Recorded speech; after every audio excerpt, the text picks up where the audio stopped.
Oh, 1993, the All-Stars were going wild. We were on at the Criterion Theatre where Oscar Wilde used to launch his new plays.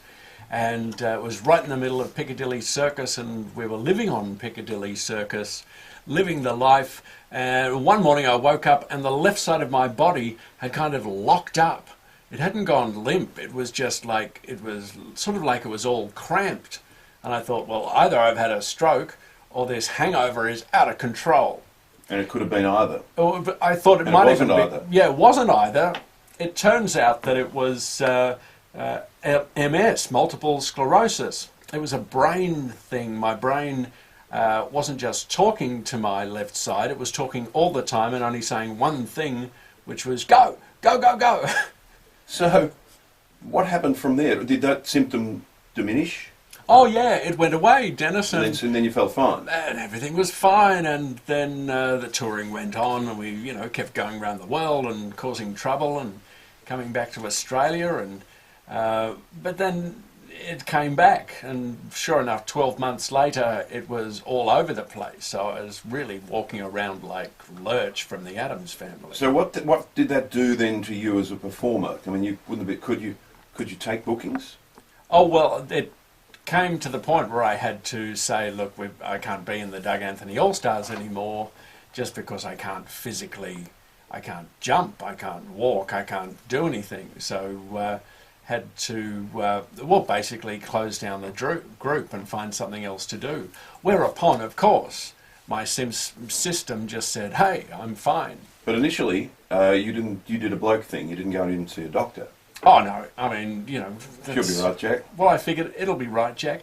And I noticed that every 26 days, all the women I knew seemed to be going through these same similar random symptoms. They'd be grumpy, they'd have cramping, they would have all sorts of things, the hot sweats and headaches, and I thought everybody must go through this stuff. I just must be, have a biorhythm that's turning girl.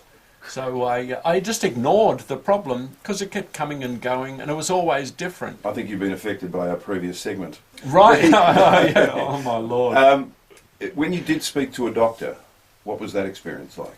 Well, I spoke to a doctor, and the doctor said, oh, we think this might be your brain, all these different symptoms. And I thought, oh, well, okay. He sent me to a neurologist, and the neurologist put me in an MRI. Anybody who's played football who might be listening will know an MRI machine. You get in there and it takes a photograph of your brains, your bones, your guts, whatever it might be.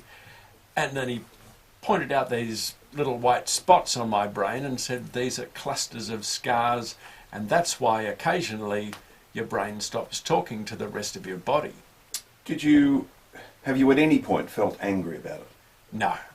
I mean, for a moment I was annoyed because, I was supposed to be making television, and This is an interruption. yeah, this might get in the way. And I'm experiencing a lull, but from what they tell me, this thing might come back. And I was a little bit outraged, but it really only lasted just the journey home. And then I thought, well, you just dust off and make this thing work. But you are an optimistic person. Other people would react totally the other way.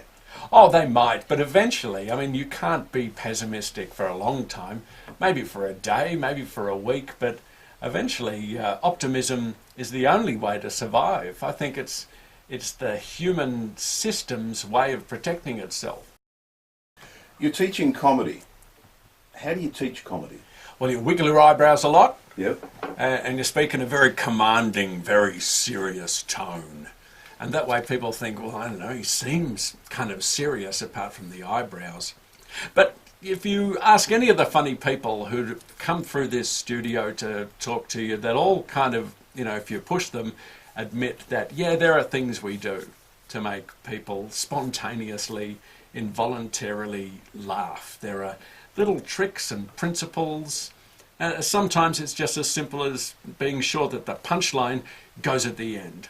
That's a very good idea. That's a very good start. But do you get people who want to learn comedy who just haven't got it? Yes, sometimes they just don't have it. And quite often, they're the ones who are the life of the party. Usually you find that it's usually the quiet girl sitting at the back who comes up with the funniest stuff. because she's the one who's a bit like Woody Allen or Judith Lucy, someone with, stuff going on in their head that's quite extraordinary. Whereas the person who's funny and lively and wearing the lampshade on their head, a lot of the time, they can't write the really good comic stuff. Talking about